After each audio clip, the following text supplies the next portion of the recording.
Biskaya! Ikulang! Wala akong panabutin! Biskaya! Ikulang!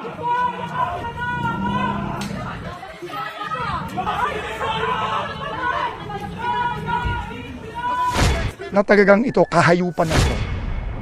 Hindi tao itong mga tao. Nakita nyo naman yung hirap ng mga kababayan natin dito. Natin na yan eh.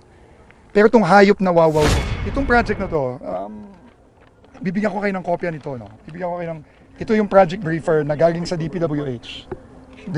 Galing to sa DPWH website. No? Project briefer to. Bibigyan ko kayo ng kopya nito. Ito construction ng isang flood control structure, yan nakikita nyo ngayon. Yung protection wall, no? Dito sa river, worth 96.5 million from the 2024 GAA, no? This contract was started on March 20, 2024. Tandaan nyo yung data. March 20, 2024. Nakalagay dito, ang kanyang duration is dapat 270 days. Okay? Pero, nung June 11, so, April, May, June, so, less than 3 months, nakalagay dito, actual accomplishment, 100% in 3 months. So, tandaan nyo yun, ha?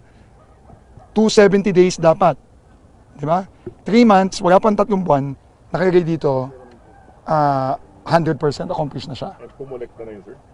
Date collected, meaning nabayaran si Wawaw Builders, siya ang contractor, si Wawaw, July 21, 2024. So, 1 month after. So, 2024. Okay. So, yun ang background. Okay, yun ang background. Okay. Tinanong ko si Cap Oscar Gabriel, ang kapitan natin dito. Kailan ba nagsimula ito? Itong ginagawa, yun nakikita nyo ngayon. Kasi obviously, bago pa ng gawa yan eh. Di ba? Ang sagot sa akin ni Cap, ang sagot sa akin ng mga kababayan natin doon, yung mga nakatira dito sa tabi, 3 weeks ago. So, ito, ang tawag ko dito, patay na, pinipilit buhayin. Kasi nabayaran na siya eh, nung last year. Sabi dito ng DPWH, 100% completed na to last year. Pero, siguro, 3 weeks ago, umiinit, nag-iimbestiga na ang Senado, nag-iimbestiga na ang Kongreso, nagalit na ang Pangulo. Pinipilit buhayin yung patay. Wala na to eh, ghost project ito eh. Klarong-klaro na ghost project ito. Pero dahil lang sa mga pangyayari, hinahabol ngayon. And kausap ko din yung subcontractor, si Jojo. Kabalin ko ito. Kinontrata lang siya 3 weeks ago.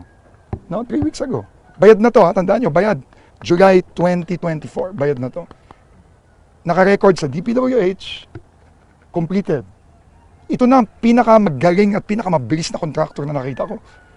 Na 270 days, ang schedule, natapos niya in less than 3 months. Ito na ang pinakamagaling na contractor talaga. No? Pero, ito talaga ang example nung sinasabi ng ating Pangulo. No? Ito yung sinasabi ng ating Pangulo na talagang ito, kahayupan na ito. Hindi tao itong mga taon to. Nakita niyo naman yung hirap ng mga kababayan natin dito. Gano'n kadalas kang binabaha dito, Kap?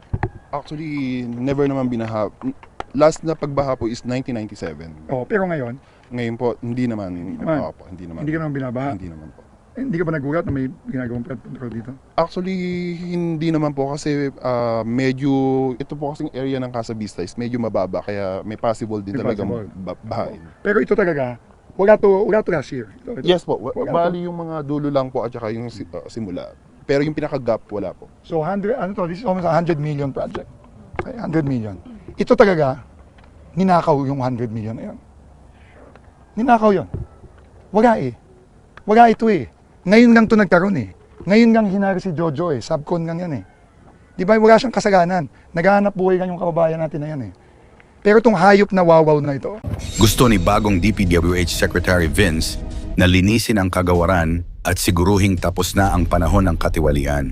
Kaya malinaw ang direktiba niya kapag napatunayan na ang isang contractor ay may ghost project o gumawa ng substandard na proyekto, automatic, blacklisted for life, walang palusot, walang lusot. At hindi lang blacklisting, may kasamang kasong isasampa para managot ang lahat ng sangkot. Habang tinututukan ang mga reforma, mainit din ang naging pagdinig sa Senado. Hindi lang ghost projects ang sinilip, kundi pati ang lifestyle ng ilang opisyal ng DPWH. Isa sa mga umamin ng pagkukulang ay si Engineer Henry Alcantara, dating hepe ng 1st Engineering District ng Bulacan. Sa gitna ng alegasyon ng ghost flood control projects, naka-preventive suspension siya ngayon. Ayon kay Alcantara, nagtiwala siya sa pirma ng kanyang mga tauhan kaya pumirma rin siya sa mga dokumento ng proyekto. Habang mainit ang investigasyon, inanunsyo ng palasyo na tinanggap na ni Pangulong Marcos ang pagbibitiw ni Bonoan bilang kalihim ng DPWH. Ayon sa Malacanang, ito ay dahil sa command responsibility lahat ng anomalya nangyari sa ilalim ng kanyang pamumuno. Sa paliwanag ni Bonoan, ginawa niya ito para bigyang daan ang reforma at accountability. Bago siya umalis, sinabi niyang may natuklasan na silang ghost projects at ipapasa niya ang lahat ng dokumento sa bagong kalihim. At dito na pumasok si Secretary Vince. Pag-upo pa lang, agad na ipinag-utos ang courtesy resignation ng lahat ng opisyal ng DPWH mula Undersecretary hanggang District Engineer. Malinaw ang mensahe, linisin ang DPWH. Hindi na dapat maulit ang ganitong klaseng katiwalian. Binago rin niya ang patakaran sa blacklisting. Kapag napatunayang ghost project o substandard ang isang proyekto, automatic na ang habambuhay na pagbabawal sa contractor. Hindi na ito dadaan sa mahabang proseso, diretso blacklist at kasong kriminal. Kasabay nito, naghahanda si Pangulong Marcos ng isang independent commission na magsisiyasat at magrerekomenda kung sino ang kakasuhan at saan ito dadalhin. Ombudsman, DOJ o Korte. Hindi lang flood control projects ang iimbestigahan, kundi lahat ng anomalya sa loob ng DPWH. Nang ipakita ang mga calling card ng asawa ni Diskaya mula sa iba't ibang construction companies, umamin siya na ang ilan ay pinsan, pamangkin at anak niya. Tanong ng senador, katulad nito, sino ang may-ari ng St. Timothy? Sagot ni Diskaya, kay Maria Roma po. At sino siya sa inyo? Pamangkin po ng asawa ko. Sunod na tanong, at ito naman, sino si Mari Tony Melgrito, the owner of Elite General Contractor? Sagot niya, pinsan ko po, Mr. Chair. Dito na bumanat ang senador, from the left pocket to the right pocket. Ibig sabihin, kahit iba-iba ang pangalan ng kumpanya, iisang bulsa lang ang pinapasok ng kita. Hindi pa rito nagtatapos ang laban. Sa September 8, itutuloy ang pagdinig sa Senado at inaasahang dadalo muli ang mga kontratista at mga opisyal ng gobyerno. Kaya abangan, lalabas ba ang katotohanan? May sabwatan ba talaga sa likod ng mga proyekto? At paano natin masisiguro na ang pera ng bayan ay napupunta sa tamang proyekto, hindi sa mga Rolls-Royce at magagarang kotse?